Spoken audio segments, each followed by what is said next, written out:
Hello, hello. Welcome back to Love Harmony. I am super excited about this video today. I just want to jump right in. So here we go. Today, we are going to be talking about the 3 secrets of happiness, or it could even be called the 3 ingredients to happiness. This is something that a conclusion that I have come to over the last probably 10 years in my search for finding a life that really lit me up on a day-to-day basis, and most importantly, a life that I felt at peace and content with. Let me start by defining what happiness actually is in this context, because I think it has many different meanings to different people. Happiness, in my eyes, is being content and at peace with your life. It means knowing that if you were to die at any moment, you'd feel at peace with the life that you've lived.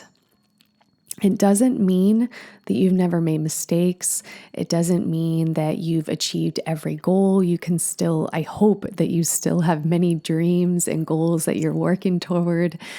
But basically, you could walk away from this life tomorrow and feel okay with it. That is called being fulfilled, which is what I consider happiness. So here are the 3 secrets to happiness. Number 1 is authenticity, living your most authentic self. So what do I mean by that?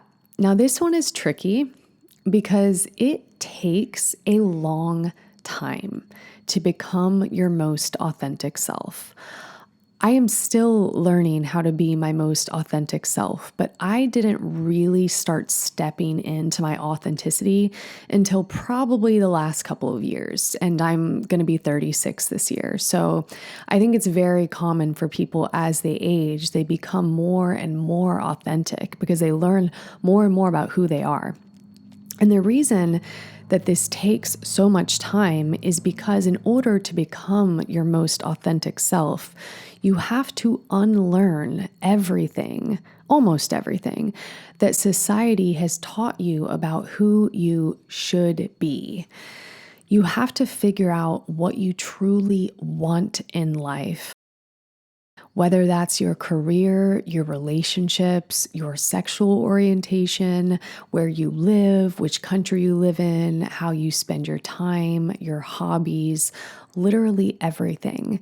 And I think whenever it comes to the big stuff like career and whether or not to have kids and different really big goals like that in life, a lot of people don't actually know what they want.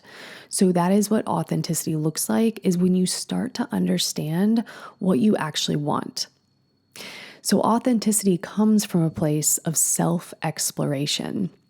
It comes from failure. Failure is critical in becoming your best self. From making mistakes, from trying new things and realizing what you love and also what you don't love or what you even hate. So basically, when you get to a point where you begin stepping into your most authentic self, this is what that looks like. You know what you want out of life.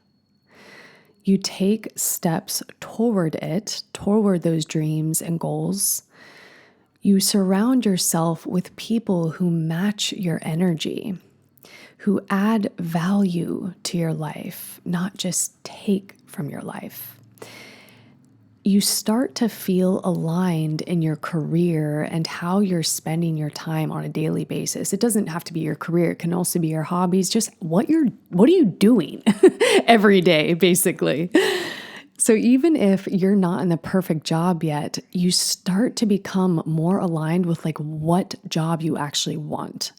You know what you want and you're working toward it. So I'm not saying that everything has to be perfect. Authenticity is a process. It's discovering what aligns with your soul, but also what doesn't. You have to learn who you are not before you can learn who you are. I truly believe this. And I'm still learning who I'm not. And I think I will be for the rest of my life. So, this means learning what values do not resonate with you, letting go of friendships, romantic partners, jobs, etc., that aren't aligned, recognizing the darkness before the light becomes clear. This is what the authenticity process looks like. It's yin and yang. First, you discover the misalignment, and then the clarity comes. So if you're not feeling, super confident about where you're at in life right now, do not worry. It is a process, and it truly is about the journey. It's so cliche, I know, but it truly is about the journey and not about the destination. Because half the time when you get to the destination, you're like, now what? Number 2, vision. Having a clear personal vision is the second secret to happiness.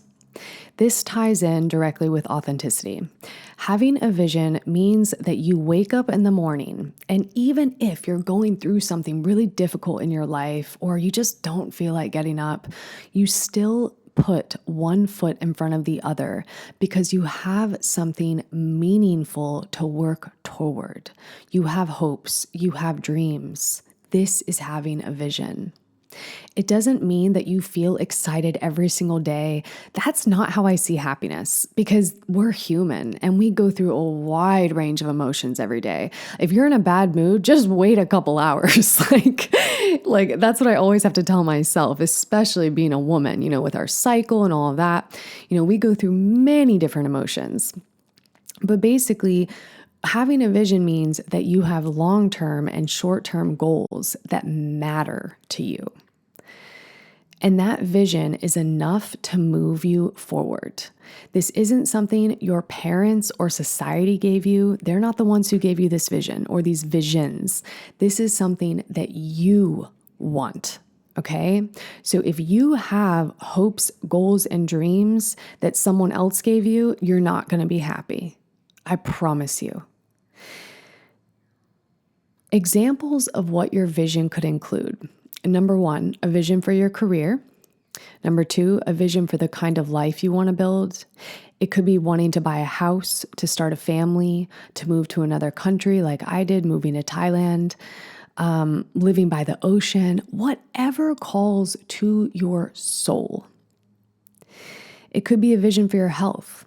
Maybe you see yourself as more fit, glowing, confident, healthy, eating a good diet. It could be a vision for your self-worth. Maybe you envision becoming someone who doesn't settle, who has strong boundaries, who radiates self-love and attracts people who are aligned with your soul. It could also be a vision for your spirituality, feeling connected to God, the universe, whichever is your higher power or the word that you use for that.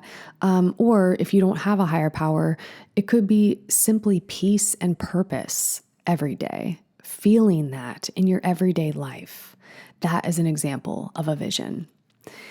It could even be as simple as, I want to become someone who is okay with being alone. This is something that speaks to my heart recently. This is a vision that I have right now. I want to become someone who is okay with being alone and who doesn't have to be in a relationship or doesn't have to have people surrounding me all the time to feel good. I want to be my own source of light. Whatever your vision is, it has to come from your heart, because when your heart and your mind are aligned, that is what creates momentum. If your vision isn't really yours, if it's borrowed from society or from family or from your parents or what other people think is successful, like the friends around you, you won't feel inspired and you will not feel pulled forward from it. It has to align with your heart and your mind. But if it's real, if it's yours, that's what gets your butt out of bed in the morning. When you have a vision, getting out of bed becomes a lot easier. even when it's hard. And last but not least, number 3, connection. Connection to others and to yourself. The third ingredient to happiness. So connection can look like many things. You can connect with yourself and you can also connect with others. And in order to live a fulfilling, happy life, connection both with yourself and with others is critical. And I know it's hard, especially if you are an introverted person like me versus an extrovert. You can go a long time without talking to anyone. Like if I could volunteer to go up to space for 1 month by myself and I'd be paid, I don't know, X amount of money, it would be no problem for me. Honestly, I would miss my cats, but that's about it. I have no issue being alone in terms of like physically alone for long periods of time. So I know this because I'm an introvert. And sometimes we don't actually think that we need connection if you're a more introverted person. And I'm not saying extroverts can't feel like that, but usually they're pretty excited to go out and connect with people. So we think, dude, I'm good being alone. I'm good. I don't need connection. I don't need to go out and socialize. But the truth is, connection can look like many things. So it's not just going out and socializing. It doesn't even have to be going out of your house. Going out is just one form of a way to connect with others.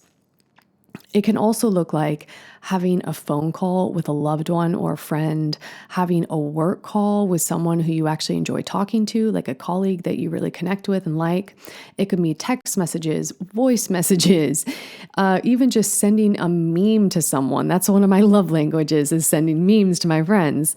Talking to someone over social media. It could also be playing online games together. I know I have a lot of gamers on this channel who play like Call of Duty and stuff like that. Shout out to you gamers. Whether it's Halo or something else, playing with others is a massive form of connection. And if you play video games with others, you know what I mean. It's fun. Dude, people make friends that way. It could be lifelong friends. And of course, going out to dinner or spending time with friends, it's a very powerful way to connect as well. So human connection can look like many things, but it is critical to a happy and fulfilled life.